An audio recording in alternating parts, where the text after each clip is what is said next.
Bonjour à tous, j'espère que vous allez bien. Et aujourd'hui on se retrouve pour une petite vidéo où je vais vous expliquer la codification comptable. Qu'est-ce que ça veut dire? Eh ben en fait c'est très simple, c'est tout simplement l'explication sur les comptes du plan comptable général.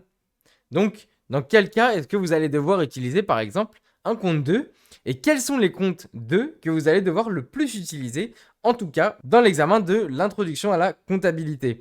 Quels sont les comptes comptables qui reviennent le plus souvent et ceux dont vous allez avoir besoin de vous servir tous les jours? C'est ce qu'on va voir aujourd'hui. Alors, déjà, pourquoi est-ce que c'est important de maîtriser ces comptes comptables-là que je vais vous donner?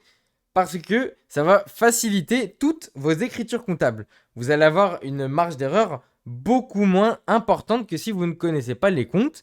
Et surtout, vous allez gagner beaucoup de temps, puisque, il faut le savoir quand même, l'épreuve est assez courte, 3 heures, et il faut aller le plus vite possible. Ça, c'est vraiment des détails. Par exemple, si jamais on vous demande dans un exercice de comptabiliser une charge de loyer, une charge locative, vous devez être capable très rapidement d'identifier dans quel compte de charge est-ce que vous allez bien pouvoir placer cette fameuse histoire. Vous ne pouvez pas vous permettre de prendre votre plan comptable général et de regarder des comptes 1 jusqu'au compte 7, de regarder toutes les pages et enfin de tomber sur le compte où il y a marqué location dessus. Donc tous les comptes que je vais vous donner là, c'est des comptes qui sont très intéressants à connaître puisque ce sont ceux qui reviennent le plus souvent dans les épreuves et même dans votre travail quotidien si jamais vous débutez en cabinet comptable. Donc voilà, maîtriser les comptes du plan comptable général, c'est maîtriser déjà sa comptabilité et surtout diminuer les marges d'erreur. Il faut que vous soyez capable de comprendre ce qui constitue un compte. Par exemple, le compte 607 achat de marchandises ne sert que dans l'achat de marchandises qui sont destinées à être revendues en l'état et non pas à être transformées par exemple. Il faut le savoir au risque de faire des mauvaises écritures comptables. Alors reprenons la base. Les comptes vont du numéro 1 à 7. Vous avez aussi des comptes 8 qui sont jamais utilisés. Moi, pour ma part, je les ai encore jamais utilisés à l'heure d'aujourd'hui.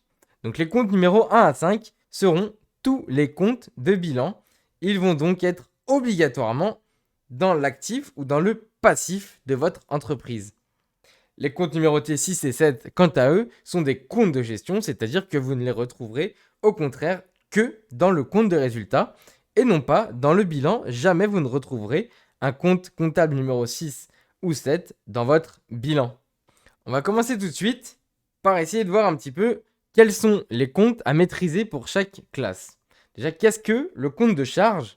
Le compte de charge, c'est le compte que vous allez utiliser pour tout achat que vous faites dans l'entreprise.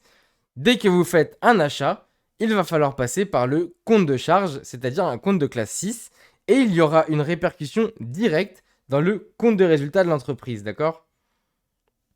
Ensuite, voilà les comptes qui reviennent le plus, les comptes que vous allez être amené à utiliser tous les jours. Vous avez déjà d'une part les comptes de fourniture non stockables. Donc là, vous retrouvez par exemple l'électricité, en général par EDF notamment par exemple. Vous avez tout ce qui va être de l'eau, de l'énergie, etc. Vous avez également, très important, le compte 606.3. C'est un petit peu votre compte où vous allez mettre tout ce que vous ne savez pas placer en charge. Pour la faire court, fourniture d'entretien et de petits équipements, ça peut être un petit peu tout et n'importe quoi, comme je vous l'ai dit. Vous pouvez avoir des meubles qui sont d'une valeur moins de 500 euros, des petits écrans qui ont une valeur moins de 500 euros. Vous pouvez mettre un balai. Vous avez vraiment, par exemple, votre client va faire des courses, il achète plein de choses qui vont servir à l'entreprise. Vous n'allez pas vous prendre la tête, vous mettez directement toutes les charges en 606.3. Comme on l'a vu tout à l'heure, le compte d'achat de marchandises 607, très important à maîtriser. Celui-là, il ne va servir que pour faire de l'achat-revente. Un petit peu, si jamais vous avez un client qui est un commerçant, c'est le compte que vous allez utiliser quasiment tout le temps. Le compte 613, lui, permet de comptabiliser les locations. Donc, si par exemple, tous les mois, vous avez 800 euros qui servent pour la location d'un appartement, la location d'un appartement pour vos locaux professionnels, vous allez enregistrer cette location en compte 613. Le compte numéro 615, entretien et réparation, celui-là, il va servir notamment par exemple pour enregistrer tout ce qui va être des frais liés au ménage des locaux, de la réparation de petits matériel, par exemple la réparation d'une imprimante, etc., etc. C'est un compte aussi que vous allez utiliser pas mal. Dans l'UE9 de l'introduction à la comptabilité, il me semble cependant qu'on ne le voit pas beaucoup. Le compte 616 sert pour tout ce qui va être des primes d'assurance, c'est-à-dire tous les paiements que vous faites qui sont liés à une assurance. Si par exemple vous payez l'assurance de votre voiture à 25 € par mois, et bien tous les mois vous allez comptabiliser cette assurance à 600, dans le compte numéro 616 du plan comptable général. Extrêmement utilisé, on a les comptes de classe 62, notamment 62-26 pour les honoraires. Si jamais vous avez à payer un avocat, vous allez le comptabiliser en compte 62-26 honoraires. Si jamais vous vous êtes fait conseiller sur votre entreprise, par exemple, vous avez pris un rendez-vous avec l'expert comptable pour qu'il vous conseille sur la meilleure forme juridique, et bah, l'expert comptable va vous facturer du conseil et donc là, ce sera également des honoraires. Le compte de transport sur achat, il est utilisé lorsque vous voyez marqué frais de port dans votre facture, mis à part dans le cas possible des immobilisations où les frais de port peuvent être comptabilisés dans le prix de l'immobilisation. Donc pareil, 62,41, si jamais vous avez des charges classiques à enregistrer, vous l'utiliserez quasiment tout le temps. Frais postaux et de télécommunication, ce compte-là, 626, va servir pour tout ce qui va être des abonnements téléphoniques par exemple, des abonnements ou encore des frais pour envoyer des lettres, notamment grâce à la poste. Donc dès que vous voyez une facture qui porte le libellé d'Orange, SFR, Free, la poste, c'est le compte 626 qu'il faudra utiliser pour enregistrer l'écriture. Et enfin, je l'ai noté, mais ça revient assez occasionnellement dans le DCG, ce sont les charges d'intérêt 661. Ce sont des intérêts payés sur les emprunts. Et enfin, pour conclure, vous avez les comptes de dotation aux amortissements. Donc les amortissements sont liés aux immobilisations. Et donc ça revient très souvent pour les écritures d'inventaire, les écritures d'amortissement liées aux immobilisations, comme je vous l'ai dit juste avant. Voilà. Ça fait beaucoup de comptes, il y en a à peu près une dizaine. Ce sont tous les comptes que vous devez vraiment absolument maîtriser. Vous devez savoir ce qu'on retrouve dans ces comptes pour que vous soyez à l'aise avec le compte à utiliser lors d'une écriture comptable. Avec ça, vous êtes bien armé pour faire face à l'introduction à la comptabilité et même pour votre cabinet, ce sont les comptes que vous rencontrez quasiment tout le temps. En ce qui concerne les comptes de produits, c'est un peu plus simple. Vous en avez 3 majeurs qui reviennent tout le temps. Le compte numéro 701, vente de produits finis, c'est tout simplement un produit qui a été fabriqué par l'entreprise et qui est vendu. On devra enregistrer le produit à travers le compte 701. Lorsque vous faites une prestation de service, c'est-à-dire que vous vendez vos compétences ou alors que vous vendez un savoir-faire, ce sera enregistré dans le compte 706.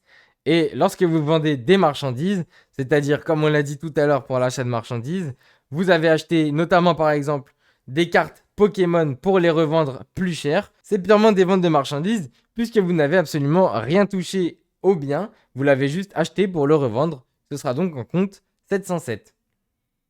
Voilà simplement pour les comptes de produits que vous utiliserez le plus.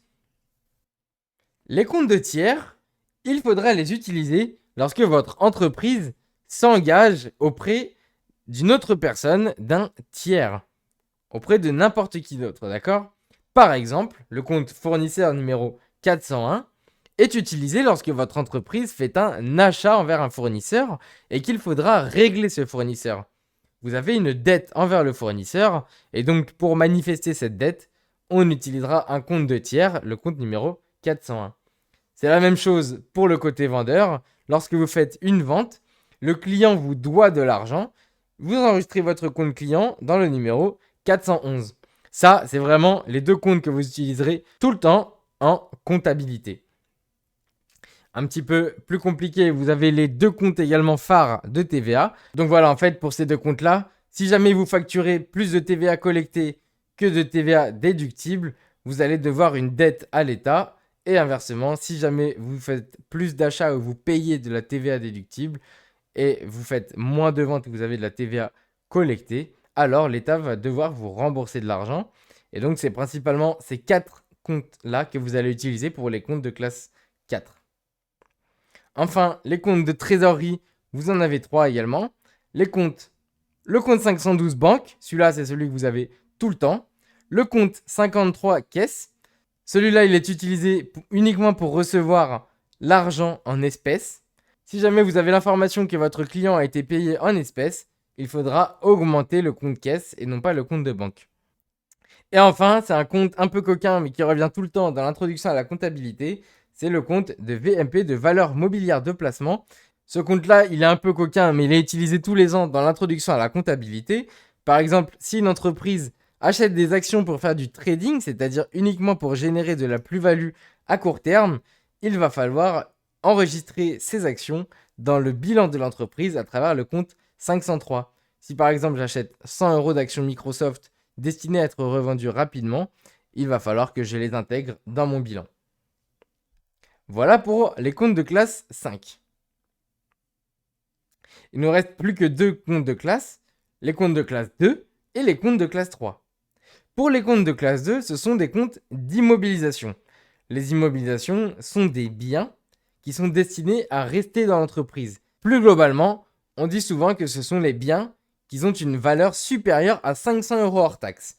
Et donc c'est assez marrant parce que si jamais vous achetez un écran qui est d'une valeur de 400 € hors taxe, vous allez devoir passer cet écran dans le compte de fourniture d'entretien et de petit équipement en charge 606.3.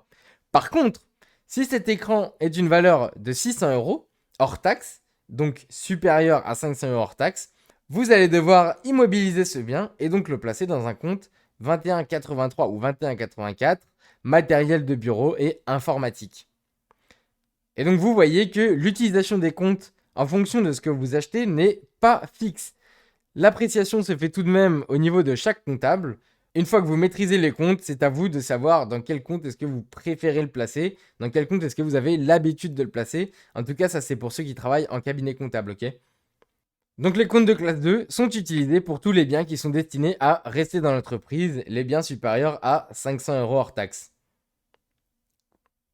Donc là, vous avez par exemple un terrain avec le compte 211, compte qui revient souvent dans l'introduction à la comptabilité. Attention, par ailleurs, ce compte-là ne peut pas s'amortir, on peut uniquement le déprécier. Le compte numéro 2154 ou 2155, matériel et outillage industriel. Ils sont également à connaître, très souvent utilisés dans l'introduction à la compta. Et là, on l'a vu, bureau et informatique, c'est à connaître. Et donc là, très important, les comptes 281, amortissement sur immobilisation corporelle. Vous avez des écritures d'inventaire tous les ans dans le DCG et tous les ans, vous devez présenter obligatoirement forcément une ou deux écritures d'amortissement. Et donc ça, c'est un compte absolument à maîtriser, 281. Et enfin, vous avez le compte de dépréciation sur immo corporel, 291, qui ne revient que lorsque vous avez par exemple un terrain à déprécier. Enfin, la dernière classe de comptes que vous avez besoin pour l'introduction à la comptabilité, ce sont les comptes de classe 3, les stocks. Les stocks, vous en avez plusieurs catégories. Par exemple, les stocks de matières premières. Si jamais, à la clôture d'un exercice comptable, vous avez encore des achats. Par exemple, vous avez acheté du fer et vous avez besoin de transformer ce fer pour créer des téléphones et les revendre. Si jamais, à la fin de l'exercice comptable, il vous reste du fer, vous allez devoir utiliser un compte de stock de matières premières. Il vous restera des matières premières que vous pourrez utiliser l'année prochaine. Ensuite, vous avez également les stocks de produits finis. Ça, c'est par exemple, comme on l'a dit, imaginons que vous avez utilisé tout le fer pour créer des téléphones et que vous vendez désormais des téléphones, mais que vous n'avez pas vendu tous les téléphones que vous avez produits. Il va falloir constater ces produits dans un compte de stock de produits finis, numéro 35. Et enfin, dernier point, si jamais vous achetez des marchandises, on le répète, ce sont des achats destinés à être vendus directement. Si jamais il vous reste des marchandises à la clôture de l'exercice comptable, alors vous êtes bon pour l'enregistrer dans un compte 37, stock de marchandises. Voilà pour les comptes comptables les plus importants à connaître si vous travaillez en cabinet comptable, mais surtout également pour le DCG, l'introduction à la comptabilité. J'espère que c'était clair pour vous. Si jamais vous avez des questions par rapport au code comptable et à la codification du plan comptable général, mettez-moi vos questions en commentaire. Je me ferai un plaisir de vous aider à comprendre ces points. Et puis si jamais, j'ai déjà sorti les fiches de cours entières sur l'introduction à la comptabilité. Donc si ça vous intéresse, n'hésitez pas à faire un tour sur mon site internet que vous pourrez retrouver en description de cette vidéo. Voilà, très belle soirée à tous, très belle journée, et moi je vous dis à bientôt.